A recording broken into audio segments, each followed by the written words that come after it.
Welcome to the Childish Grown-Up Show, where we treat each episode like your movie theater experience. We catch up with one another, play some games, talk previews, and before you know it, it's time for the feature presentation. So sit tight and enjoy this ride of nostalgia on the Childish Grown-Up Show.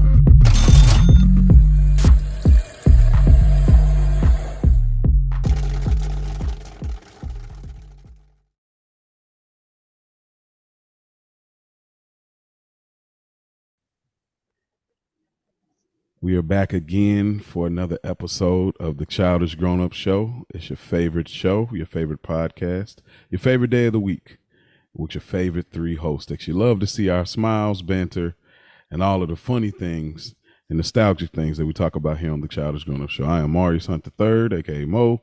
I am here with two wonderful co-hosts, Ash Bash, Mia B. Ladies, how y'all feeling in this December holiday spirited month? I'm feeling pretty good. We just put our tree up over the weekend, so trying to get in the spirit, you know. Well, I have to get a tree. Because, Yes. I just moved not too long ago, and I got to pull out the elf on the shelf when the kids get back so that I can have sugar cookie somewhere in here when they wake up in the morning. I seen at Walmart they have like trees that have like the snow effect on it. I had one of those last year. Man, they got one that's so nice. I was like, bro, I gotta have it. And then it's like the replica of a specific type of tree. It's not just the same branches. It's got like different type of leaves. And I'm like, I really need it, but I'm like, I can't pay the two. But if I do, we're gonna have this thing for 10 years. We're passing it down to the kids. The only thing I'll say about the trees with the snow, that stuff gets everywhere. It sheds, doesn't it? It gets everywhere. So you gotta have a good vacuum. Dirt and keep the kids away from the tree. Yeah. Especially little baby man. Yeah, I know. That's the first thing he gonna do. He gonna yank the thing all the way down. Baby Bam Bam. We got a frosted one. So I wanted a white one, but we found one that was like frosted. Mm-hmm. And so it works. I honestly want to get a black one. I like the black tree, but they didn't have the but the biggest thing is like for me right now, I just like, bro, I really want that 9-foot tree, bro. Like that's like the official, like we didn't grow up with like a big tree like that. We've never had one. I mean, we had the 6 foot, 6.5 foot, which is cool. But I've always wanted that, I got to get on a ladder to put the star up. You know what I'm saying? Like I need that feeling, you know what I'm saying? I'm trying to get, I forgot the dude name from Jingle All the Way. I'm trying to get my, wasn't Ted, was it? Ted, yeah, I'm trying to get my Ted on. You know what I'm saying? I ain't getting my Howard on. I'm getting my Ted on. Oh, it's her cookies. Oh, good. Oh man, shout out to school in Rio, man. They were talking about some Christmas movies on the episode. Y'all go check out the family. Who'd have asked you? Oh man, it's good to be back here. Of course, another episode. But before we get further in the episode, we gotta always acknowledge the Stoop Kids, and this episode is a Stoop Kid episode. What that means is, for those that are new, we are taking votes for our mystery movie every month. So we do each pick a movie, and then the last movie of the month, that is up to you all. Yes, you have a say-so in where the show goes next. Preferably, if y'all would send in a movie that goes with our theme, that would be great. It gets y'all critical thinking. But if you don't, we'll still take it anyway, and we're gonna put it out there on Instagram as well as YouTube post for y'all to vote. So this episode is our first inaugural Stoop Kid episode. So shout out to y'all. So we got a few comments from on our YouTube, or I think maybe one on YouTube, one on IG. Let me see here. Actually an Instagram comment. So we have, it says, it's our guy Warren, but his name is some dude named Warren. He says, "Happy Thanksgiving. I'm late with it, but congratulations for making it to a year and 50 episodes, although it's past 50 now. I'm just starting the episodes, but to be clear, we didn't get a full week off for Thanksgiving back in the day. School did us dirty." Yeah, Warren, man. I told you it's kind of like they fall break. That's the way I chalk it up. I chalk it up like this is their fall break, basically, because I don't think they had a fall break. So, thank you, son. But yeah, so shout out to Warren. Thank you for sending in. Y'all know y'all can hit us up, the Childish Grown Up Show, no spaces, or y'all can hit us up on our YouTube, of course, and our email childishgrownups3@gmail.com. Childish Grown Up moment. Mia B. You know what? I actually have a cute little childish grown up moment this week because I'll be slacking. So over the weekend, I was watching some of my old favorite movies. I was watching Muppet Christmas Carol and Muppet Treasure Island. Have you guys ever seen either of those? It's a possibility. It's a possibility. Oh my God. So my one, Muppet Treasure Island, that used to be like one of my favorite movies when I was little. I used to watch that on a loop. And I was trying to get my kids into it, but for some reason they just will not connect with the Muppets like I used to love them when I was little, and they don't make the connection.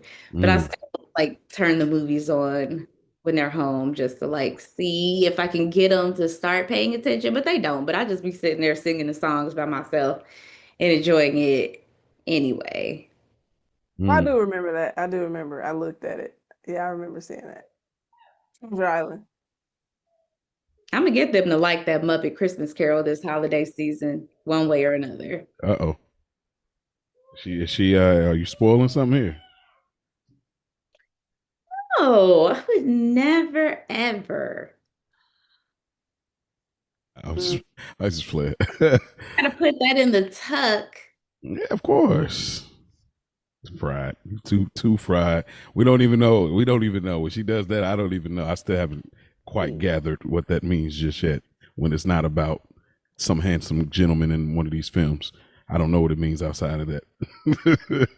Ash, you got a childish grown up moment for us this week. I do. So of course we're getting over Thanksgiving. We were at my father's house and cooking, and we were playing a game called Left, Right, Center that our mom introduced. And we were playing for a little wager. You had 10 ones apiece, so it was getting very competitive. It's an individual game. So the money ended up coming home to the Johnson household. And we just broke bread straight down the middle. But then, started playing some music, had to play that Chris Brown, It Depends, of course. And I had to break out the dance, and I was trying to get everybody to do it with me. Mom, she in the chair with it. She didn't want to get up. And then I tried to get Anthony to do it because he does it with me here at home, but he act all shy, of course. And but so he did it with me once, and then I got Tyler up to do it. He's like, "Man, I don't know how to do it." I was like, "I know how to do it. Come on." So we was in there doing the Chris Brown Depends challenge and just having a blast. Again taking me back to the childhood. We always dancing and listening to music, eating good. And then part two, me and Tyler, we were making some prank phone calls over the weekend. I'm So that was assuming pretty. y'all call. Mhm. I'm assuming y'all called us then. That was Hey, so yeah.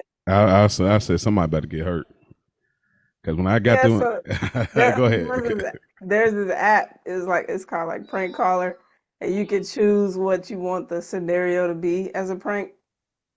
And so you get like 3 free calls. We didn't pay for nothing, but I don't know. I was like, we should prank call. And it was so fun. Like Anthony was in there, we was all in the bed. Nobody was really answering. So once we got a couple of answers, it was so fun. One was like a mobile data charge, and I called my friend Kiera, and I knew she would answer, so she answered. And the dude, it was like a real voice because he was doing the pauses and everything. Like, hey, how's it going? I just want to let you know you went over on your phone bill. It's gonna be about $300. And she's like, AT&T don't even call you. Like she was like talking to the Frank voice. I was rolling. He was like, yeah, so we're gonna go ahead and charge the card. And she was like, play with your mammy, don't play with me. Like she was like going in. I was just rolling. So I called her later on. I was like, did you take care of those data charges? She was like, that was you. I was like, yeah. So yeah, we was calling everybody, just trying to get somebody to pick up. It was so funny. Somebody's about to get hurt. I was like, hey, whoever this is blowing my phone or my wife's phone up, hey, it's about to be some real problems in this current age. But that's good. That's classic right there. Well, mine's is not as epic as both of y'all's, but my childish grown up moment is real small. I was in a Dollar Tree. I'll tie in the Thanksgiving thing, just bringing in the games. My wife came up with a creative game where it's basically like category or dare, and it was pretty fun. It was really fun. Her cousin was here, and her great aunt. It was few people, real small, intimate setting, but we was playing the game, and so her cousin.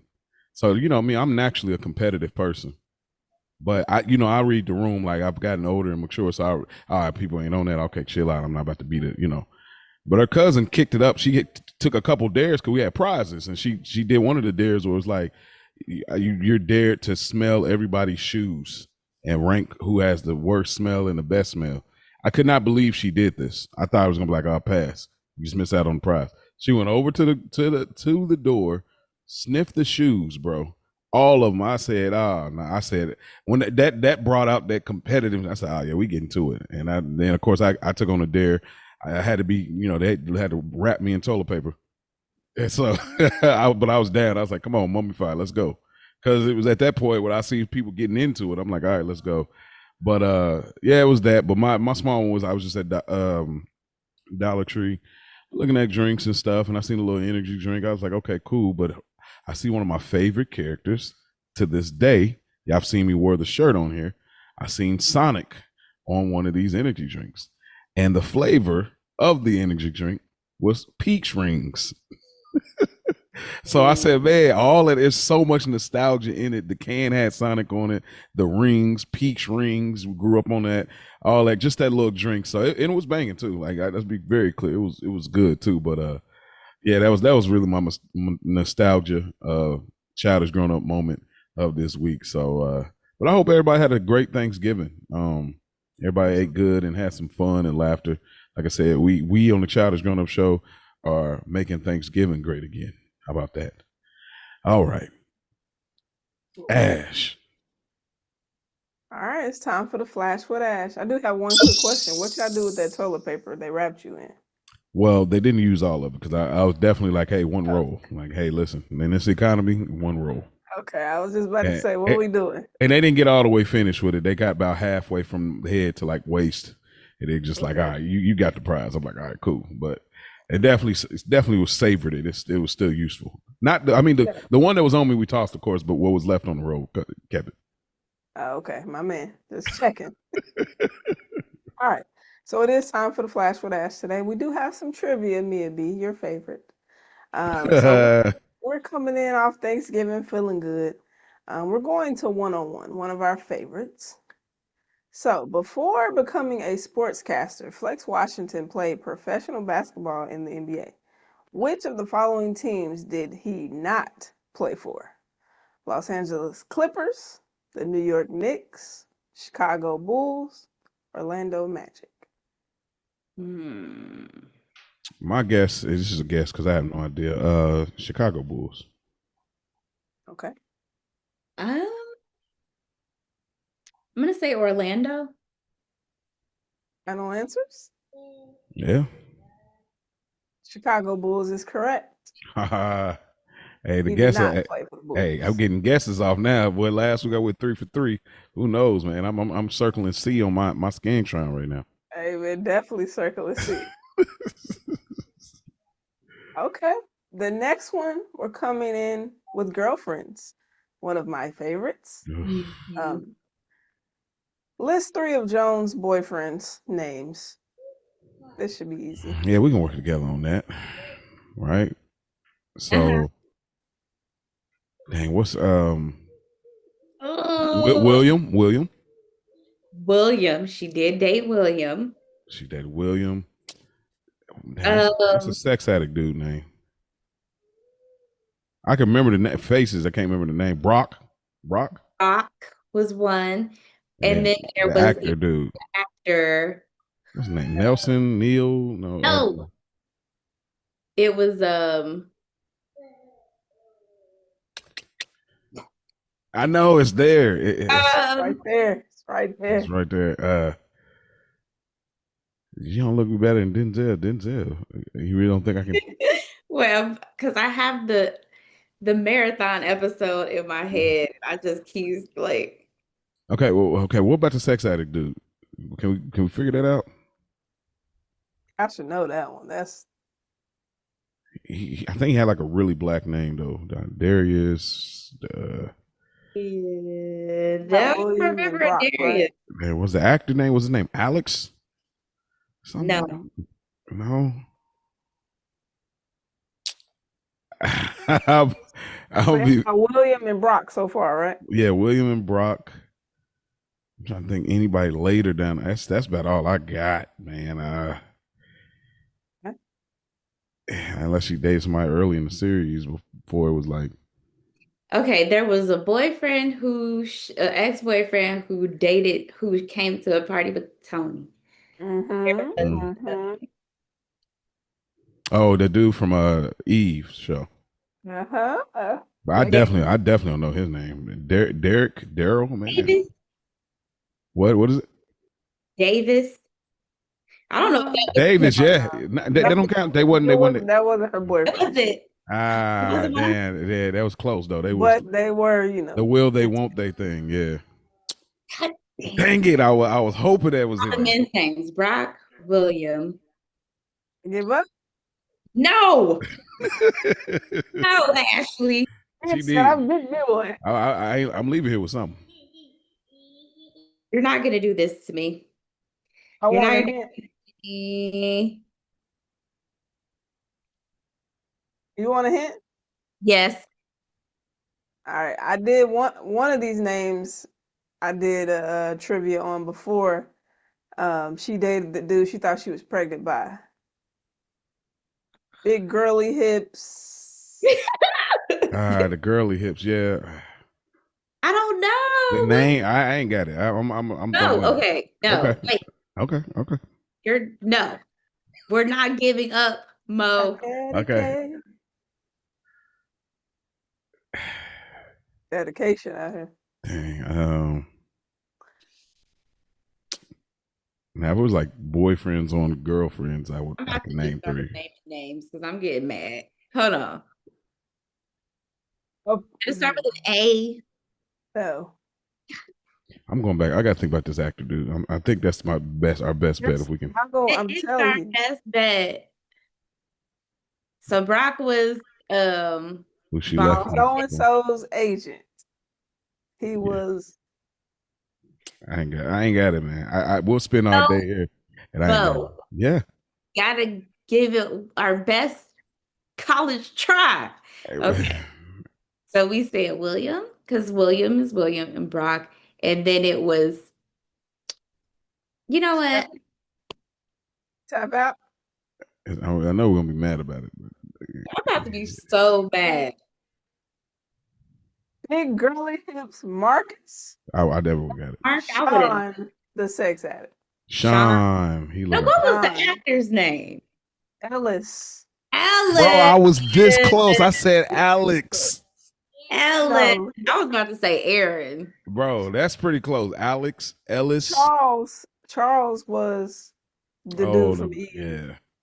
You look like a Charles. Damn. Yeah. So out the gate, you had 2. So y'all get what? Like, half a point, something like that. Yeah. All right. So we're going to finish off with another one of my favorites, Moesha. Oh, Lord. Okay. Why did Moesha and Ohaji break up on the show? Ohaji moved out of town. Ohaji admitted he wasn't ready for a serious, committed relationship. Moesha found out Ohaji was secretly dating someone else. Or Ohaji wanted Moesha to focus more on school. I think I know this one. And Ohaji was Romeo from Steve Harvey, if that helps. I feel like I know this one. Come on, help me. But I might be wrong. So I don't know. Mo, you've been doing good with your guesses. No, I can't. I got nothing. I'm going to say she found out he was secretly dating someone. I'm rolling with me on this one. Don't roll with me. I'm bad at this. That's correct. Is That it? is correct. Because remember, I said this. They were in the den. He was doing his little fake speakeasy, and then she was Speaking. there to see him, and then he started kissing on another chick. So he was pretty much. I mean, he really wasn't ready for commitment, so it's kind of like really 2 on 1. Like he really just was obviously playing. But yeah, so yeah, I did pretty good today. Fresh off the, what I mean, off the turkey. You know what I mean. We had to get back rolling. So that's it for the flash for that. Be getting us auto. I know school be yelling at the phone. He be like, let me get back on there so I can show how it's done. Hey, phone a friend out here. Phone a friend. On everything. And that I may call brother and just like, hey man, I'm phoning a friend right now. Get him on air for a quick second. Mm-hmm. All right, well, Ash did it again. Another great flash with the Ash. Super enjoyable as always, y'all. We like to have a little fun. It is now time to get into that time machine and go back to the 2000s. Mia G, Mia B, if you could pull that lever, take us back one time for the one time with the movie that we're talking about today. All right, y'all. We are going back to 2006. Our lovely Stoop kids picked Who Made the Potato Salad? An urban romantic comedy about a young San Diego policeman who travels to Los Angeles with his fiancee to meet her dysfunctional family and announce their engagement. Cast, we have Jaleel White as Michael, Jania Frederique Aponte as Ashley, the Clifton Powell as Mr. Jenkins, Ella Joyce as Mrs. Jenkins, D. Ray Davis as Junebug, MC8 as T-Bone, Daphne Bloomer as Mookie, Ronaldo Ray as Mr. Brown, BB Drake as Mrs. Brown, Tiny Lister as Monster, Eddie Griffin as Malik, Mark Shalant Pfeiffer as Ray Ray, Terrence Thomas as Lil Ray, and appearances from Michael Collier as Old Man in the Park and Gary Owen as Police Officer. And this movie was released November 7th, 2006. Thank you for that, Mia V. So it's time to be kind and rewind. But I know for Mia, Ash, you said you hadn't seen this either? Huh.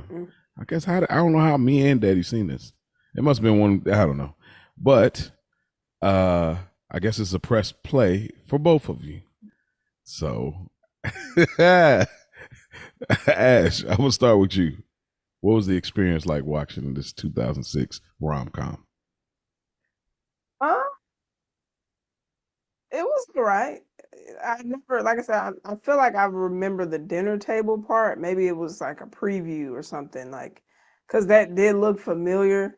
Like, and I knew Jaleel was like the lead in this, but I never actually watched it. So I didn't have an expectation. Obviously, I mean, you kind of put that out there that it wasn't a good movie. So once you did say that, I was able to adjust my lens pretty quickly, and just kind of just watch it for what it was. It was nice to see Jaleel as a lead, but man, all I saw was Urkel and Stefan, dude. Like, and again, it's a comedy, so I was hoping, like, I like him so much, I want to see him do something serious and kind of see him stretch his chops and things, but all I saw was Urkel.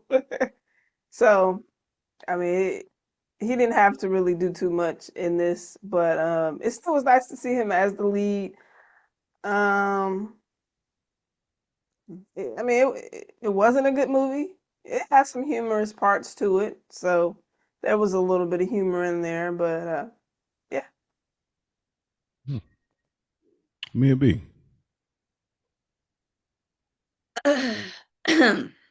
um, you know, I have been known to like a bad movie or two in my day, but there is a point where you got to draw the line. And I feel like this is just about where I draw the line. Like, I, I right from the very beginning, I was like, oh, okay, I already see what this is about to be. And I was right. This movie is horrible. It had maybe two really funny moments that I thought like were like actually funny. And don't get me because I really like all of the actors in the movie. But the movie, you know what? Let's just get in. Let's get into it. Let's just Okay. get. So I have seen this before. Back then, I remember thinking this was funny just because Jaleel White just has one of those type of animated looks. Like, obviously, there's no, he has big eyes, so it really helps the facial expressions in moments. I remember thinking it was really funny back then, but I think it was just like I was more so laughing about the who made the potato salad moment, that and probably like the morning erection. This time, and I had watched this, mind you, I had watched this randomly like a month ago, and I was laughing. Then I watched it obviously because the Stoop Kids had picked this, and I laughed at the same thing exactly. So for me, things that are not supposed to be funny probably to this movie is what is funny to me. Like that's what because it's some moments it's like I don't like you don't know where they're trying to make them like they're trying to be intentionally funny, and then this is just bad production, and that's what makes it even funnier for me. And so this movie is just funny for like a whole lot of different quotes for me. That's what makes this movie super funny. Um, so let's get into the overall discussion of it. Um, so this is an interesting era. Y'all remember this era, 2006. Y'all remember the straight to DVD era? Y'all remember that? Mhm. Any movies that come to mind when y'all think straight to DVD? I can name a few, or at least some that come to mind for me. I know y'all might have to look up something, but one of them is Three Strikes. Mhm. What is his name? The lead. His name, well, I think it's Brian Yeah, Brian. Hicks, Yeah. right? Brian Hicks. Yeah. So, one of the what if, the whatever happened to or what if superstars. There's a movie too. I think it's called Animal. I remember that movie, which was Ving Rhames and Terrence Howard. Oh. Yeah, there's a Tukey Williams movie that Jamie Foxx played in. Good, I saw that. Yeah, that was pretty good for what it was. There's a lot like outside of those, but those are the ones that came to mind. I was kind of doing a little research. What'd you say? Have you ever seen Shadas? No, I've heard of that. That was straight to DVD. Pretty sure, yeah. Hmm. I've seen it. Yeah. Some of those Disney sequels, that we talked about, I was like a year ago. Crazy to say that now, but like extremely goofy movie, straight to DVD. One of my favorites. As obviously I picked it. Did Undisputed go to DVD with See, that's what I feel like. Wesley Snipes and And Ving Rhames. mhm. I feel like it did though. Like I don't. I mean, because I feel like Wesley, it was in that. yeah, it was in that realm. Like I feel like it was, and if it wasn't, it had to been in theater for a very small window. If it was, yeah. But like a lot of those, like I said, those Disney sequels, a lot of movie sequels, those extra Bring It Ons that we don't even acknowledge. Those Stomp the Yards that we don't, the drum lines or all of that.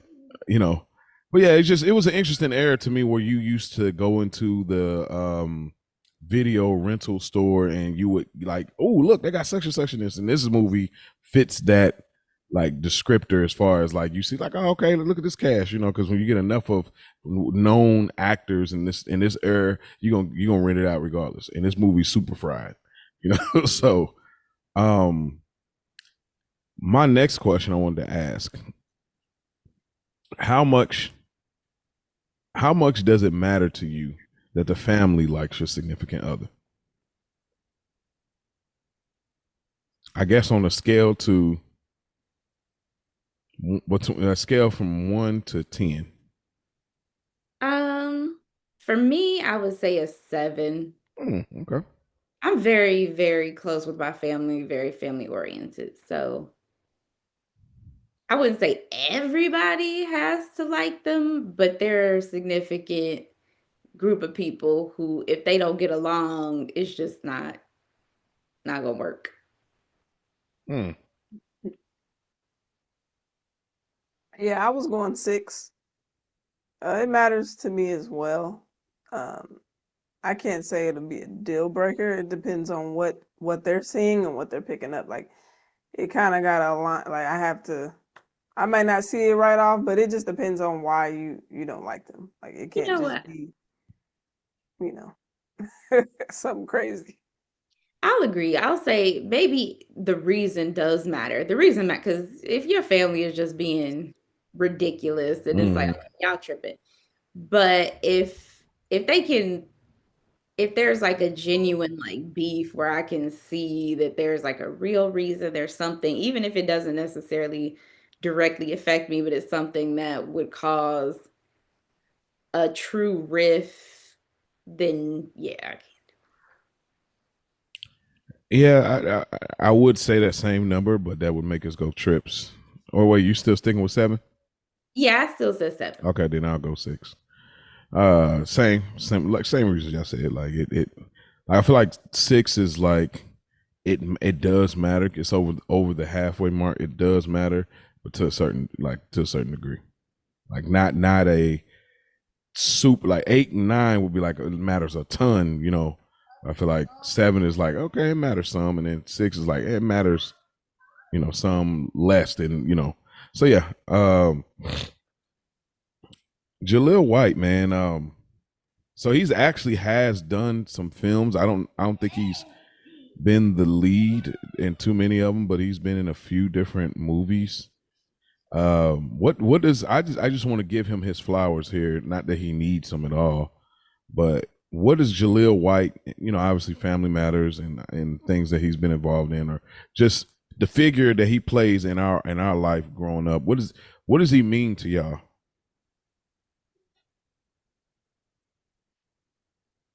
You know,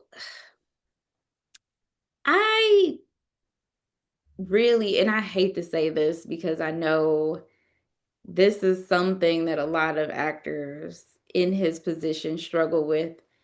He will always be Steve Urkel to me. Like that is it was such an iconic role. It was so unique and it wasn't something that we had seen before or seen a lot of like this nerdy black character who wasn't like a stereotype of what black youth was supposed to be.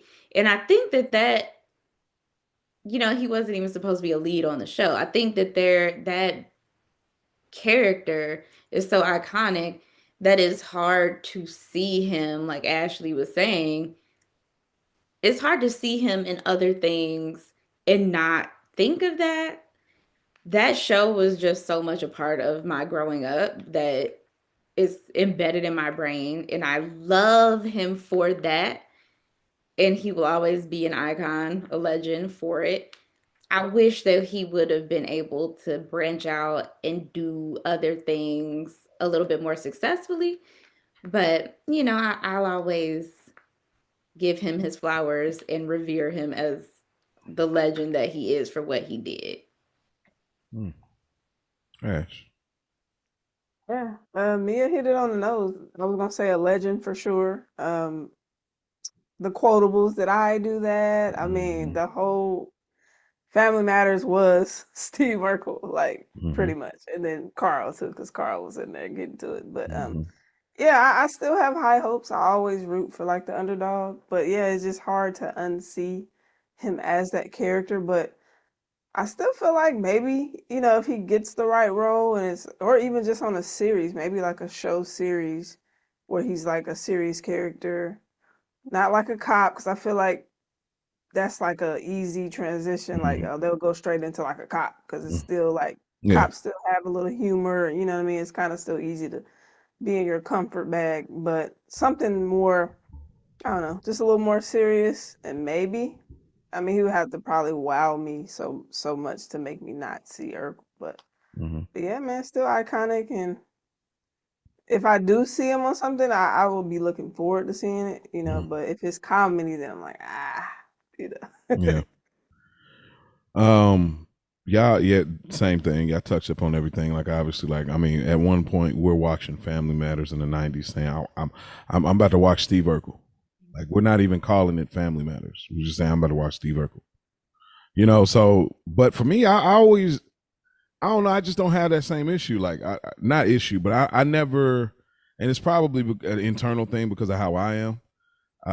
Like seeing him outside, seeing him differently, or like people get kind of typecasted, like which with me it was alluding to, like him, obviously Alfonso Riberas, Carlton, and so many other of our most famous actors that play such a memorable, legendary, what is it? Um, what was it? I'm about to say Cole Brown. Carl, I can't remember his last name, but he plays Cole on Martin. Oh, pain. Payne.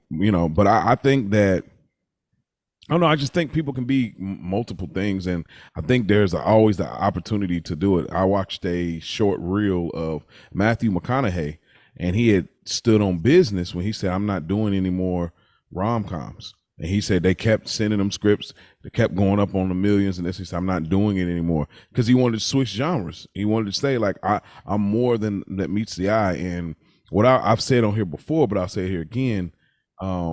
He did have a show. It ran for one season, which is good because most shows get canceled after the pilot.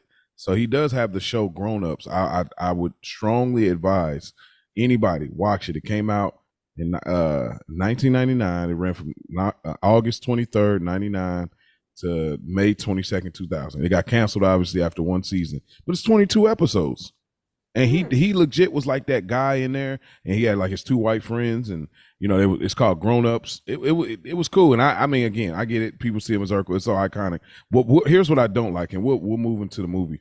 What I don't like with like how Hollywood goes about things is y'all use this man up so much.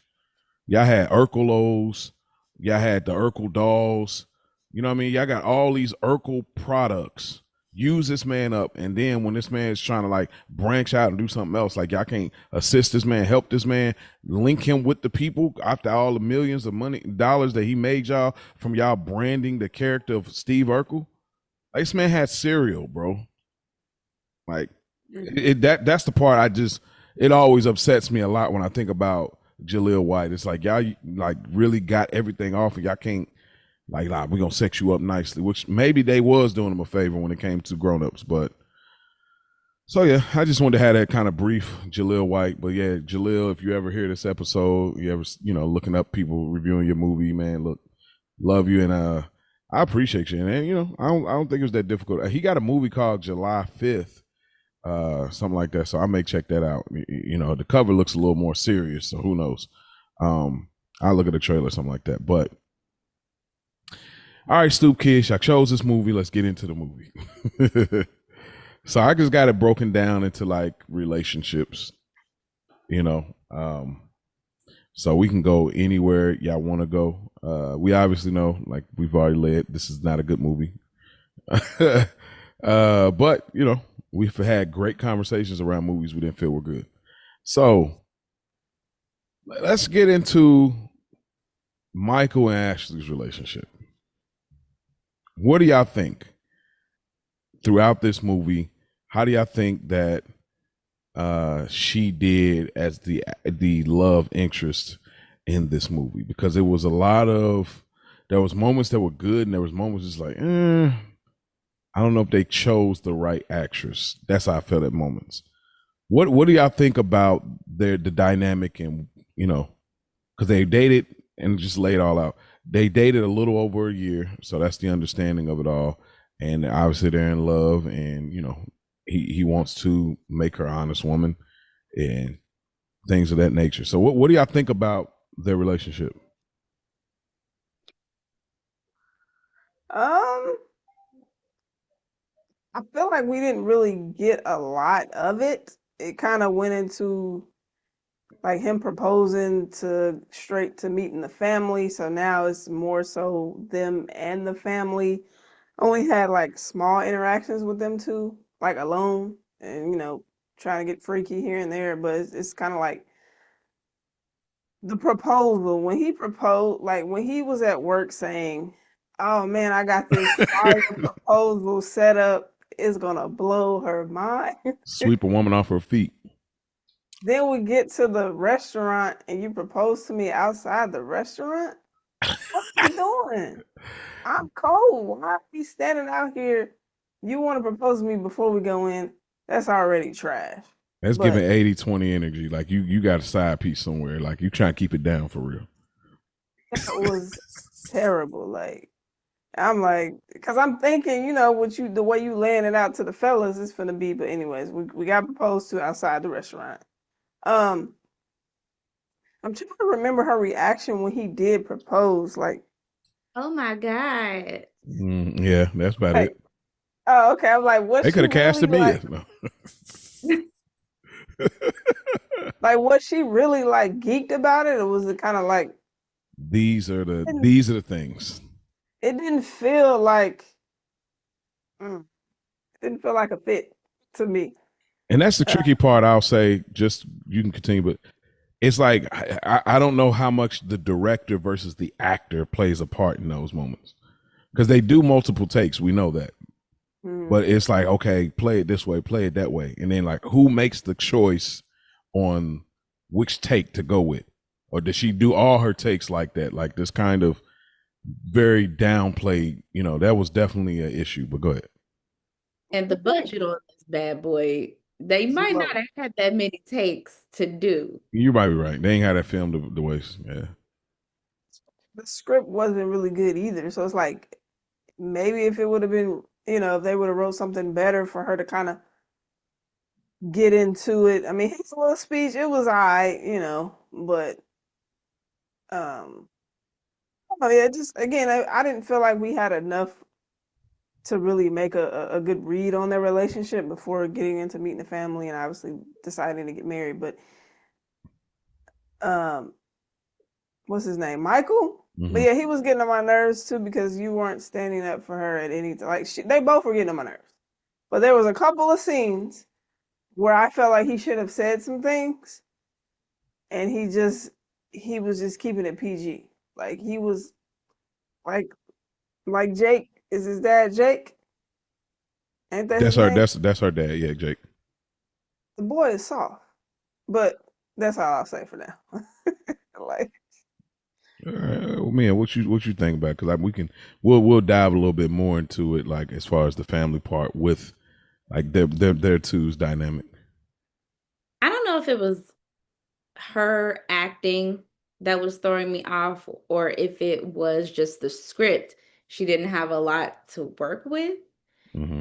Um, but even within this, because I felt the same way about a couple other actors who I'm like, I've seen you do better work. So I know that it may just be a script issue or a direction issue. But I don't know if I necessarily felt there was a lot of chemistry. I don't know how much time they had to, you know, do like chemistry reads and how the that process went. But yeah, it was like it was a little flat in some moments. I think like she had the look. Like if you're Yeah, looking yeah, cat as like Clifton Powell and Ella Joyce, they look like they could be her parents. So it's yeah. like the look was there continuity wise for like the family. But there was something weird about the dynamic between them that just kind of felt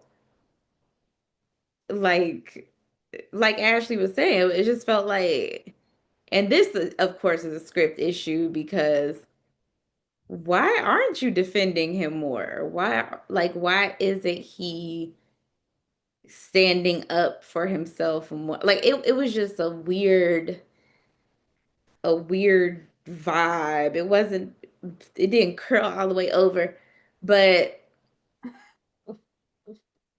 I mean, the director is Coke Daniels, Damon Coke Daniels, and the movies he's directed is probably all in this lane. So it's My Baby's Daddy, Gangster Rap, the Glockumentary, Busted, Highway, Parking Lot Pimpin', His, Hers, and Truth, Fruit of Heart, Karen, and The Water Boys. Wait a minute. When you say My Baby Daddy, that's not the one with Anthony Anderson, right? Uh, Wasn't that one pretty good? That's what I'm asking. I think I like that one. Because that movie, Baby Daddy, was actually a good movie. Mm-hmm. I mean, If my you thing see it, is, I'm gonna be shocked. Do what you want. bro, you going by Coke Daniels. Like that's the The first thing. documentary is insane. The Glockumentary. You said which? Oh, My Baby's Daddy. Let me see. Yeah, that's the one. Okay, so he got one. He got him one. He got him one. I don't know. Oh, and I have seen Karen, I think, which was also a a crazy, insane, low budget ridiculousness. Um, Child, listen. Yeah, I mean, like I'm with y'all. Like as far as like, this is why it's real issues with like the script, and the directing and the acting, because it's like y'all had some pieces and parts, and then you probably left it to the actors to kind of improv how it should be because why somebody wrote something like, oh, he's getting his banter off, and who knows, did Jaleel improv that, like, I got a proposal that's gonna knock her off her feet, was that written word for word, or was he like doing that, and then yeah, so you turn the page of the script and then he's proposing outside of the club. This movie in this moment suffers from, oh, we're trying to hurry up and get to the family part of this because this is where the meat is, this is where the funny is. Mm-hmm. So it's like there's a different way they could have done this. You know what I mean? Like, because we didn't really need any of the first portions of it. We could have started where they were already engaged and met the family. Like, that's the whole thing. They could have woke up in bed together and be like, you know what today is, babe? What? You gotta go meet the family and stuff. Like, they're gonna love me. He could have did the same monologue, but they just was in a bed together, and this is what it is. It's like, y'all been together this long, y'all been together for a year, whatever, y'all getting real close and tight, and it's like, y'all still meeting up at a place? Like he not picking her up. I'm just saying, like I get this movie's not meant for this type of breakdown, but hey, since y'all want to hit, here it go. You know what I'm saying? So like Yeah, y'all meeting up. It felt like somebody who wrote a script but couldn't find the budget to fully flesh out the script the way that they wanted to, because he probably wrote it with a grand proposal in mind, but when the budget for the movie came in, he may not have had it, to do. And that could go for a few things. Well, Coke Daniels is also the writer. It comes from a screenplay. And maybe this does work better as a screenplay. No, I mean, you mean like a stage play? It says screenplay. Well, screenplay is just a script. It was definitely giving a play. Like play this is a play works for it because it feels like it would be like, oh, okay. It sounds like a play. But yeah, I don't know. It's their dynamic, Here's the tricky part, like Mia, that you were saying. There's moments where she's doing good acting. Like when we get to the scene with her and her father just talking about like how much she like loves like everything about him. I love him for that though. Like as much as like he's soft, he's this, he's that, and she getting them tears, but it didn't feel forced. It felt natural, and she felt torn in that moment because yes, he did stage a robbery at our house to try to get your approval, but I still love him because I get where he's going, and that's why I feel like the edits like didn't line up, like I because it's like that was a great take, and I imagine she probably had good takes throughout, decent takes at least, and it's like you're choosing these different ones for, I don't know, dramatic effect or comedic effect. I don't know, but it feel like you're choosing different ones. But that part was killing me too, though. Like, well, I know we'll get to the family part. Because at one point, I felt like they were really honing in on the you staged a robbery. Like that was like a heavy moment. And I'm like, look, before we got to this point though. But I know we'll get there. I mean, that's a huge deal, though. No, it is, but I'm saying like that was the whole focal point after that. Like, oh, you staged a robbery. Like, y'all was giving this man grief. How many days had he already been there? Like trying to be polite and I don't eat pork. I'm a cop. I'm a pig. I'm bacon. I'm shaft. Like, you know what I'm saying? Again, he's doing everything really just trying to be himself, but then finds himself conforming to try to fit in and whatever. And then he decides to come up with this dumb plan to stage a robbery, which was completely stupid. I 100% agree, but I'm just saying, like, from that point on, they were trying to make it seem like that was the only reason, that was the main reason they didn't like him. Like, I would never want you to be with my daughter because of this robbery, but no, like before that even happened, he wasn't even giving the guy a shot. So that was my only thing. It's just y'all was honing in on that so heavy, and it's like, dude, what about before that? Like, I don't know, man. I do believe it was all script issues or Me too. directional issues, budget issues. When you're making a low budget film, you got a lot working against you in the first place. And because of the cast, I feel like a lot of the budget was probably spent on casting. Mm-hmm. Um, because I mean, people got to get paid. And when you have a lot of um you know, names that are recognizable, they're not like beginners, you know. You Mm-hmm. got to spend a little money, so there was probably some lack in other places. But you know, I mean,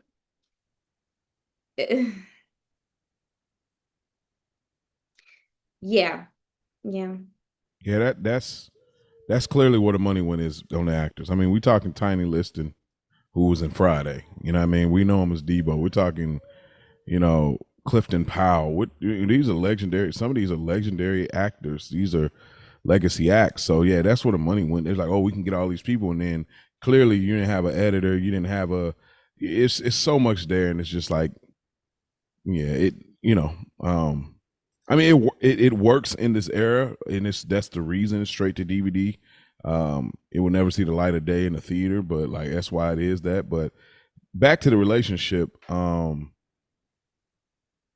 yeah, it was interesting because she even said like early in the movie, Ashley, she had said like, oh, will you still love me if if my family feels differently about you? And he was so confident about what he would be to them and how his presence and I guess what he's always been able to capture with meeting his significant others family. So um and I was back and forth about should she have spoke up more and this and that, but knowing the father that she had is like, you ain't better get too much off anyway. um I feel like she should have told him that her father had a very specific issue with the police. And she should have told her father very specifically before bringing him home that she was dating a police officer. Yeah. Do you feel like that's a thing in the 2000s? Like, do you feel like people would have in real life would have said that, or I you know think what I mean? I think it's the 2000s movie trope. Oh, Just okay, okay. like Guess Who Oh, yeah, with yeah, Ashton Kutcher, Absolutely. and it's like oh, you didn't tell them, that sort of yeah. thing. But I guess we wouldn't have a movie if that was the case. So I understand the choice not to do it that way. But Mm-hmm. like speaking of like the characters and the plot is like, yeah, your dad's gonna ask what this guy does for a living. He asks in the car and he has to tell him. And now we have this whole conflict because he didn't have this, your your man didn't already have this information about your father to be able to go into this with a little bit more security and preparedness, you know. And she should definitely like put him on game a little bit more. Like, y'all only been dating a little over a year. You know what I mean? Like, you should put him on game. Like, that's just not a like. My father was a Black Panther. Like, that immediately would have gave him the like, oh, okay, I see what's up. Let's talk about Michael. Well, is there anything else y'all want to talk about as far as Michael and Ashley?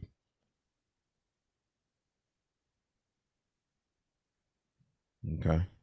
Let's talk about Michael and Jake. Oh man. First off, do y'all feel like Jake was doing too much? Or y'all feel like this lines up to who he is as far as what he's been through and who he is as a father in the movie? Like, you know what? I'm gonna say something, and I don't know how this is gonna be taken. I felt like this movie was kind of propaganda. oh, okay, trying to like do a little subtle. Like, because yeah, he was extreme. He was doing a lot. However, what are we really trying to say here? What are we trying to say? What message are we trying to give off in this situation? Because I mean, if in the real event that this was really something that happened, you had a man who was framed in a sense by the police and was a Black Panther and had, you know, this very strong, because there are people still to this very day who have these same strong beliefs about the police. Yeah, it's gonna be like that. Very much. Maybe I don't know. I don't know. So you feel like that you okay, we'll come back. Ash, what was you about to say? Yeah, I mean, based on his experience with the police, I think how he's acting towards him once he finds out he is a cop tracks. I still think he was doing a lot. That's my personal opinion. But if we're going off of what his experience is, he's definitely triggered. He's definitely traumatized still from his experience. And that happens a lot just in general. You know, people go off of their experience with someone similar, or, you know, like he wasn't getting to know the man in the uniform. You know, all he saw was the uniform when it came to Michael because of his experience. So again, it tracks, but he definitely was doing a lot. And every time another family member came into the house, what do you do for work? He couldn't wait to get that off. Every time. Calling my boy Shaft and everything. Yeah, Keystone Cop. I don't even know what that means. Initially, yeah, I thought he was doing too much, but like just getting that like last monologue at the end of the movie, it kind of makes sense. Like you know, he kind of broke it down, and you know, clearly Clifton Powers overqualified for this film. Like he really internalized this character. Like I feel like he really internalized who this person was because he didn't miss a beat at any corner in this movie. Like I was like I could just watch him and his backstory because he was just that interesting. And y'all ever see the movie? Was it the Black Messiah? You talk about Jesus, Judas and the Black Judas Messiah. Messiah. Yeah, y'all ever see that? Is It's that what? what the dude from Get Out in there? Yeah, Mm. yeah. I feel like I don't feel like I saw the whole thing. I feel like I saw clips Oh, of it. okay. Well, I know it's a movie, but it's based on real events. But the thing about that movie, I know again, it's you see this guy that's actually working with the cops that ends up infiltrating them, end up medicating him and getting a lot of people killed that were part of the Black Panther Party. So just thinking about that in these terms, looking at like he's looking at you like a total sellout. Like he's just like straight up like you are so sellout. Even though that was too far from the truth, because like if you want to make change, you need to be within the inside. You know what I mean? Of the organization. So, but it just made me try to see how he got there in this extremity, because he goes as far as to say, "I'll kill you before I let you be with my daughter." All right, it's time to eat. Like, bro, like that's how far he was serious about. Like, bro, I'm, we could do the whole meet the father thing, to meet the parents, meet the Fockers, all that. We could do that, but at the end of the day, you know what I'm saying, it ain't happening, bro. So, but I thought it was a hilarious scene in the beginning when he first comes up. He don't shake his hand, and pretty much like, hey, put the stuff in the trunk. The trunk opens. There's a shotgun, because the dad already obviously had this prepped, and he's like, "Oh, it's for duck hunting."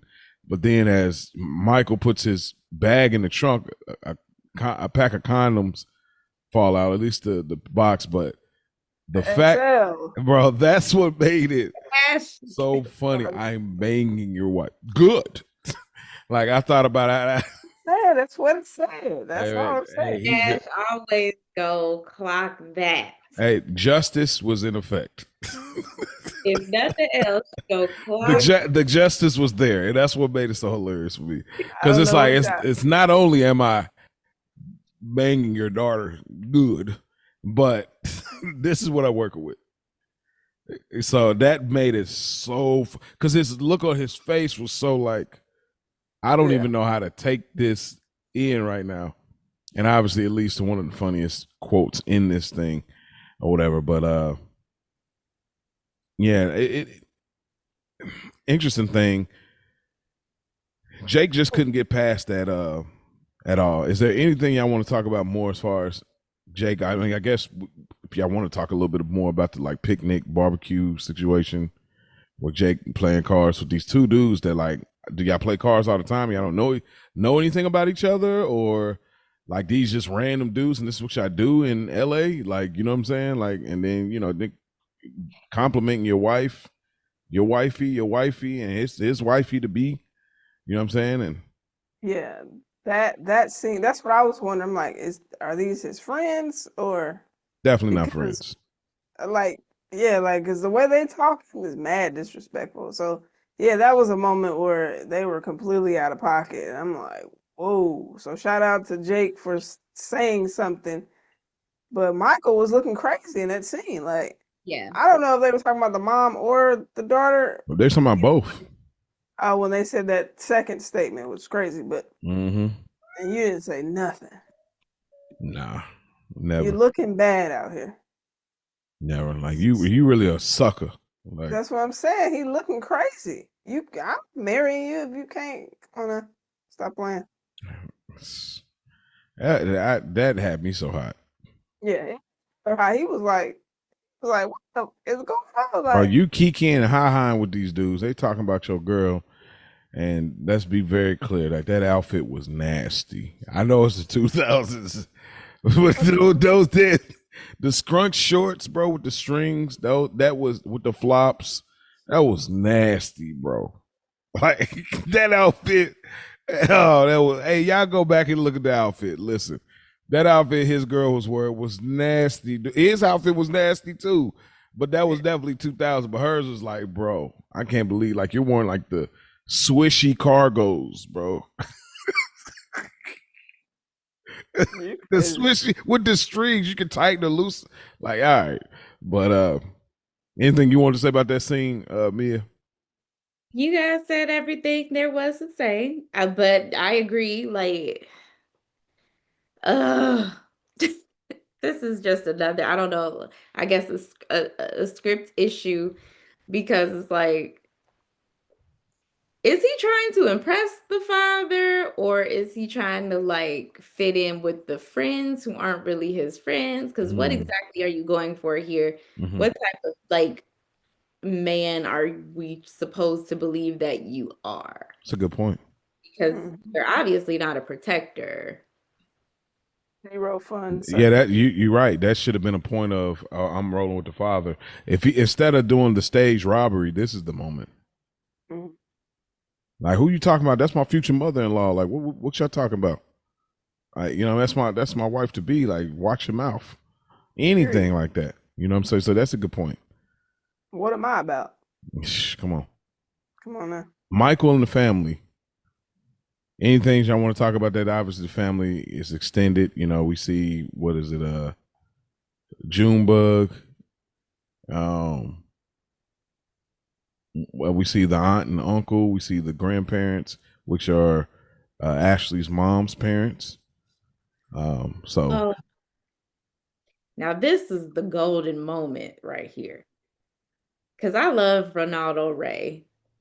And I think that he was the funniest part of the movie. Ronaldo Ray. Old guy that's loud, the loud The dude. freckled, light skin Okay.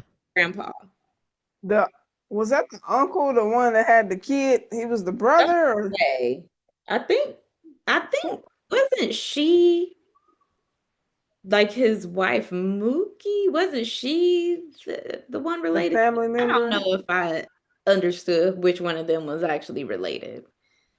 Okay, yeah, he was saying some wild stuff when he was getting an argument with uh Or the maybe mom's he was dad. related to the dad. Or he was related to Jake. Yeah, I Sneaky think butt. I think it's related to Jake Okay. You're right. because he wouldn't be coming. He wouldn't be coming at the dad like that if that was their actual father, or unless that Yeah, was he their was mom. coming. They Yeah. was yeah, he was talking crazy. The albino joint was yeah. He was really ready to fight that man. So this is something that's this is something that's funny to me. Again, I know how bad this movie is. So D Ray is trying to do, and is D Ray from Chicago? Mm-hmm. All right. So D Ray really took this opportunity to really try to do an LA accent. Pissed me off so bad. This was so funny to me, bro. D Ray, he's trying to use the LA accent. And he keeps saying nigger. Like, what are He we keeps saying, doing? what kind of nigger don't eat pork? Like, bro, this About is that. the stuff that's not supposed to be funny, but he's going so hard on the because that's the stereotype of people in LA. They're like, hey, cuz, where you from? Cuz, where you are? Where are you, man? Like, hey, I was on the block, homie. Like, what's up? Like, he's trying so hard to method act that he was saying the hard ER, and that was so funny to me, bro. Like, oh my gosh. Oh, I ain't gonna lie, because I don't find D Ray that funny like that, but it was funny here because I believe he was really trying. That's what makes it so funny. But yeah, like, and it's just them rolling around, and he's with Junebug. He takes one little, little rollout or whatever, just to go get some groceries or whatever. But yeah, it was just funny. Now the grandparents-in-law seem to like him. You know what I mean? I guess obviously, being Ashley's mom's parents, they seem to like him, and it's obviously a total difference from Jake and how they look at Jake. And the mom even had to tell. Let me get her name. I keep saying the mom. Ella, right? What's her name? Is it Ella? Right name? Ella, or is that's her real? No, That's her Miss. real name. Well, it just says Mrs. Jenkins. Yeah. Oh. So Mrs. Jenkins, she had to tell him, like, bro, like, you talking something, you the same person that used to have an afro with the fist pick in your hair. It's like, bro, you can clearly see it's a difference now. My hair is straightened out or whatever. But yeah, so he's been unsuccessful, Michael, this entire time. He's been unsuccessful with trying to execute the approval of the parents, obviously more so Jake than anything. He decides to stage a robbery, and it goes terribly left, and this is like the final straw that gets him out. I mean, obviously before that we got the family dinner and all that, but yeah. Anything else y'all want to talk about in regards to this film? I think we could talk about, we might as well talk about the actual, like, we could talk about the full dinner scene where, they force him to eat that ham, which really, like, that pissed me off so bad. Like, as someone who has given up pork a time or two unsuccessfully. I really hate to see, like, I don't know, man. It's hard for me to talk about this movie without talking about all of the things that I don't like about it. But I know we have a time for that. Yeah, run it up. Like when we get there, just run it up so you can. I just want to make sure you get it all out there. But no, like, and then we get the famous, like, who made the potato salad scene that sets off the whole little dinner argument. But I will say this though, as far as that dinner scene, the funniest part to me was when Grandpa was talking about when they were talking about the turkey. You said that raw ass turkey. And I don't know why that was so funny to me. Because I feel like Ronaldo Ray is the type of comedian, because he's a OG comedian. I don't know if you remember, he used to be not the host of Comic View, but he was like like he played the bartender. He was like, Mhm. but he's so funny without trying. It's like whatever he says is funny just because he's saying it. And He's in one, one of my favorite movies, White Man Can't Jump. It was that small scene where he was trying to. Uh, he's like, give me your money. Oh He's like, yeah. Raymond, is that you? Nah, this ain't Raymond. Like that whole thing. Put down that gun and take off that mask. Like, yeah, he was on. Yeah, and yeah, he just always has small parts where he's not trying to be funny, but he's funny just because that's just how he is. And I think that was the moment in the movie where I actually laughed and I was like, okay, I can see why my mom thinks this is a funny movie because of moments like this. But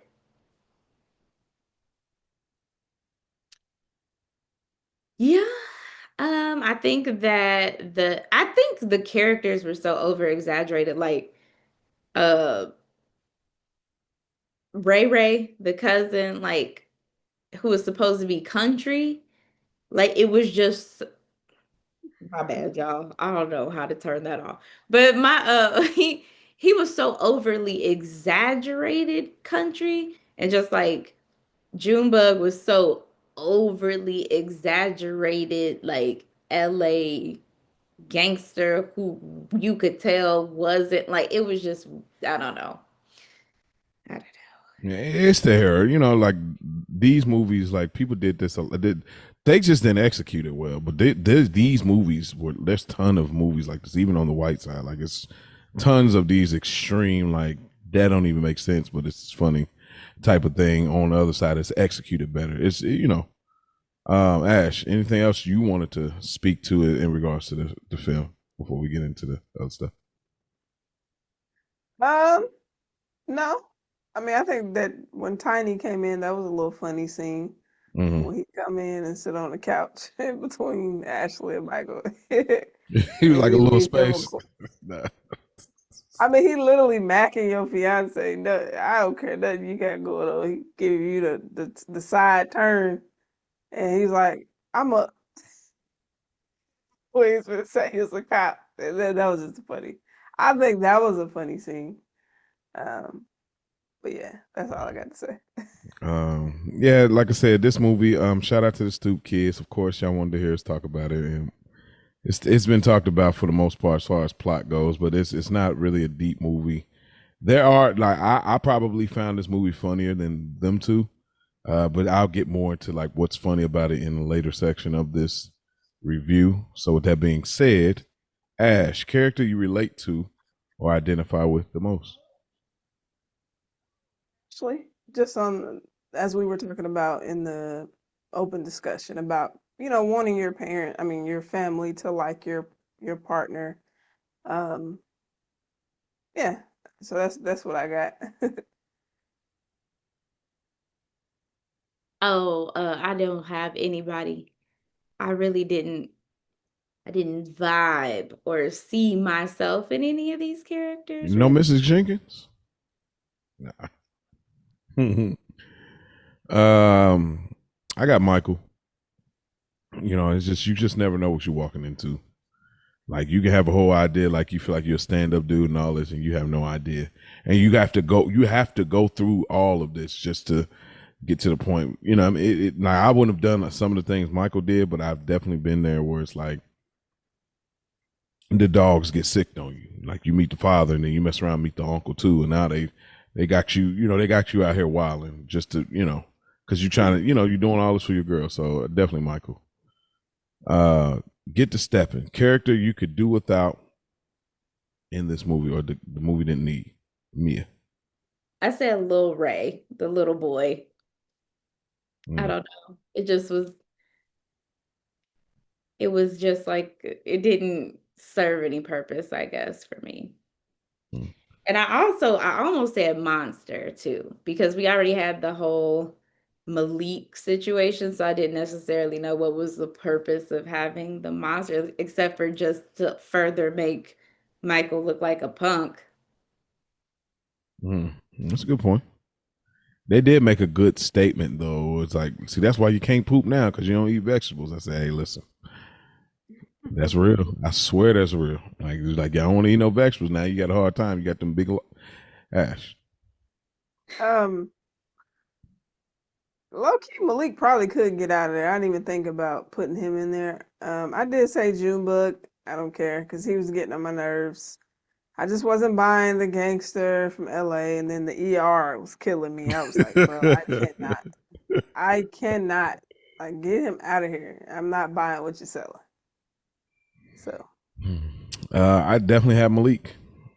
This is obviously just giving Eddie Griffin that look. You know what I'm saying in the movie, and it was entertaining for what it was. Like, let's be clear. Like Eddie Griffin's he commands the room when he does his thing, but it was just so unnecessary. And really, like Debo could have been there too. You know what I mean? But I go with Eddie Griffin. It was just like this the Coheed, like again, all of the bad things about this movie is like, why would the father allow this to be played and then keep playing it after he talking about banging them cheeks? Like, but you can't have them two in the same room, and then you telling this man like, hey, don't come in here with direction, like, but you're letting this thing play. What you trying to detour him? It's just crazy. Like, we didn't need him at all. So Malik, lines that deserve to be slimed. Ash. I just have a few. One of the old guys on the bench. Nigga, you ovulating? That was funny to me. um, I like when Michael said, "You complete me, baby," at the end of his little proposal. I just like how he said that. It's gonna take me a minute to get used to this pig shit. That was Jake. And then Malik. Every time I'm about to have a jack session, here come your tight suit wearing ass. But in Eddie fashion, like, Yeah, Eddie Griffin's my guy, dude. Like, I rocks with his Eddie. voice inflection. Yeah. Hey, he got the art of cussing down. Because I say, when you Yes, talk about people that can really cuss, I was listening to yes. him and that. I said, bro, he really know how to cuss. Because he putting all of the emphasis where it need to be. Straight up. Me and B. I don't have any. For me, I got. You mean now she could tell you how funny looking you are? Obviously, that was Gary Hill. That was just funny because, again, he does have an interesting look. So I don't know if that was improv, but I thought it was funny in the movie. From Michael, he says, "What family can resist these boyish good looks? I mean, seriously, look at me. I could borrow sugar from any white family on this block." The next one, I have the right to know what man that's popping my daughter's coochie does for a living. That's the That's father. crazy. Same thing as Ash. It's gonna take a minute to get used to this pig shit. Another moment that made me laugh a lot. Just because he was tripling that quadrupling down on the pig. You fully eat pork? What kind of nigger don't don't eat? What kind of nigger don't eat pork? You some kind of Mussolini? Oh, you trying to correctionalize me? So bad. That's what makes it so good to me, because it's like it's so bad that it's good. Like, that's why I liked it so much. And my last one, is as long as he's hitting that spot, everything gonna be all right. Things you would change about the movie, or if you felt the film didn't get right, maybe. Where do I begin? Okay, first of all, I feel like, again, the whole thing was just like, you got to take it for what it is in a certain sense, because it is a ridiculous low budget movie, but at the same time, I don't like, I think that there was like a failed opportunity kind of like to make the point that Jake was trying to make, because I feel like making the Black Panther character come off as so uncompromising in a way, or like being the antagonist to the cop who's the protagonist, kind of misses the mark a little bit for me.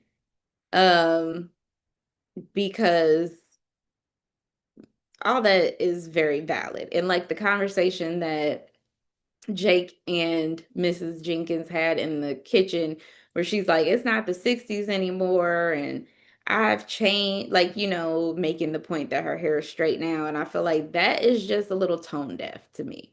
I feel like it kind of just is dismissive of the current issues that are still faced between the Black community and the police, and the importance of like staying true to certain belief systems.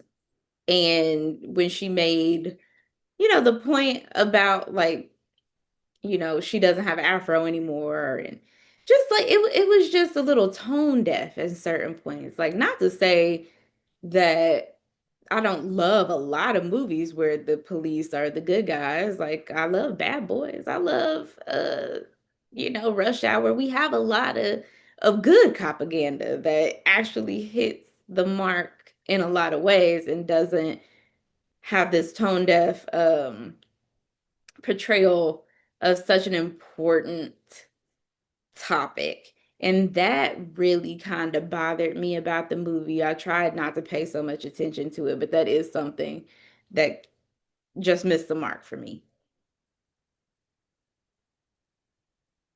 Ash.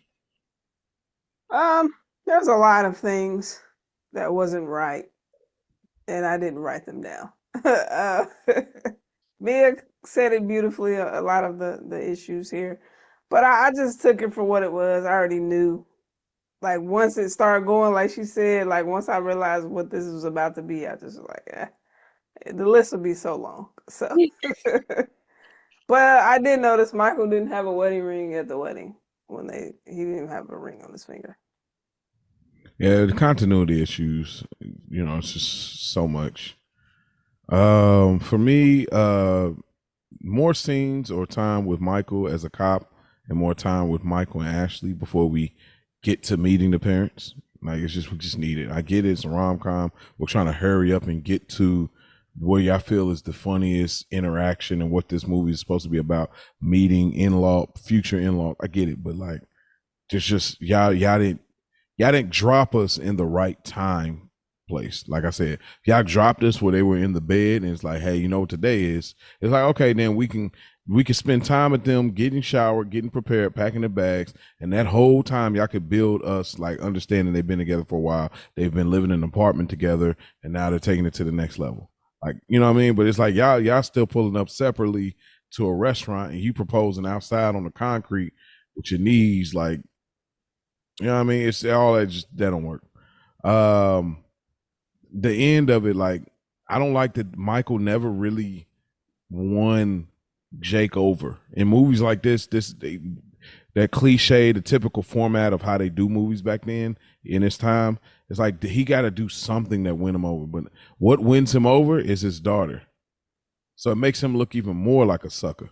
Like, it's like he never really won him over at all. You never stepped up when the dudes was talking about her ass. You know what I mean? You staged a fake robbery. You never stepped up as a man to, hey, ain't gonna be too much more of that, Mr. Jenkins. Like, none of you didn't do anything. He pulled up on you, and the only reason he pulled up on you because he didn't want to lose his daughter. He didn't do anything redeemable to show himself as a man. And I just didn't like the fact that the only reason they worked out is because he didn't want to lose his daughter, which is respectful in his sense. But I don't like Michael is our main character. We're supposed to root for him, and so And then also just the beginning scene, like when he's doing the cop thing, he's chasing the guy, and the voiceover work, like clearly it doesn't line up at all. And I thought it was kind of funny the second time watching it. I was like, oh, okay, maybe it's unintentionally supposed to be funny. And so it was what it was. But more of the story in your opinion, Ash. And that's really quick what you're saying. And it also makes you wonder, like, was he a good cop? Like, was he good at his job? Because See what I'm even in that saying? moment, you getting flipped by the perp and like handcuffed to the. So it's like, yeah, we don't know enough about him. They But they anyways, they did they did him dirty. Like it's like for Jaleel to have this solo movie even straight to DVD. It's just like y'all don't like how are we supposed to root for dude? Dude don't have anything redeemable. He's finessing. He finessing his cop buddies. Like mm, he tell him I do anything to get the perpetrator. Like you're lying there. Like nothing about him is like fly, like at all. Like y'all don't give us nothing fly, but we're supposed to feel sorry for him when he deals with the dad that tells him like, "Hey, bro, you're a pig. Like I got to used to this pig shit." Like we don't get anything that makes us get mm, behind Michael and say, "Oh man, Michael, I would probably with the exception of like when he's playing football with the kids." And it's like, hey, hey, listen, I gotta go and chuck this kid because you think it's a game. I'm gonna treat you like your size, not your age. You know what I'm saying? But other than that, yeah. Had all that been taken care of in the script, and things would have been better.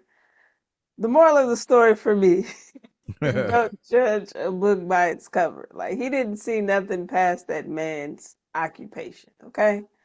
Um, Obviously his daughter was in love with him, so he had some charisma about him. He made her laugh, made her smile. In the end, that's what you should want, for your daughter to be happy in. yeah, But also we need a protector, so let's be clear. that's part of the contract, buddy. Hey, That's a good point, Ash. You brought it back in, Mia. yeah, let's real that real I quick. said, let people know what they're walking into. Mm. Girl, girl, la la, what are you doing? You had this man walk into a complete and total ambush setup. It's almost like you don't even like him for real. Like, why would you do him like that? There's no good reason why. If you knew how your daddy is and who he is and what has happened to him, that you would be one dating a police officer in the first place, but not telling him what he was walking into. Yeah, I feel like she just didn't even know where to begin. I don't even know where to begin to tell you what you walking into because so And then yeah. another thing, which I'm sorry, I just have to Fine. mention, did he ever, because maybe I zoned out, I don't know.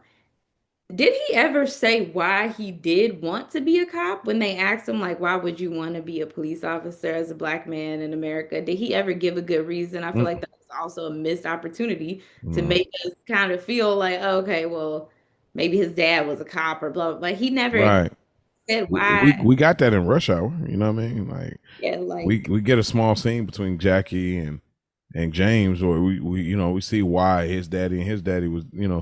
We don't get none of that here, and that's why it's just like y'all cheapen like you underestimate like what we need to know. You know what I'm saying? Like I don't know. I get it. It's a romantic comedy, but it's not really a lot of romance. The comedy is there, but it's like the execution is not. Moral story for me is when you have made the decision that you want to be a husband and you want her to be your wife and you propose, you gotta graduate from beta to alpha. Like that's just what it is. Sure, maybe initially, yeah, you're still in the beta phase. You're still kind of like, all right, whatever you want to do, babe, all right, babe, whatever, we can do whatever you want. Like you start off, yeah, but eventually at some point you gotta, like Kevin Hart said, okay, all right, all right. But eventually at some point you gotta stand up, stand on business, say, I'm the king of this castle. This is how it's going to go. You know what I mean? In some scenarios, because that's what ultimately is going to make this whole process work. So he never was ever that, and the years down the road, he would have been okay. All right, okay. That's the type of husband he was going to be, like for sure.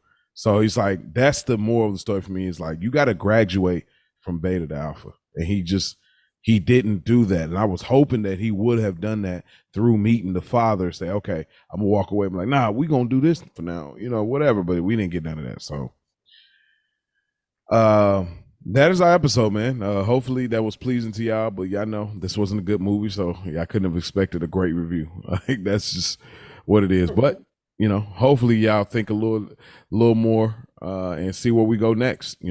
All movies we've done haven't been great movies, so that's the fun in it. Without further ado, we're now getting into the Christmas holiday, the Christmas spirit of it all.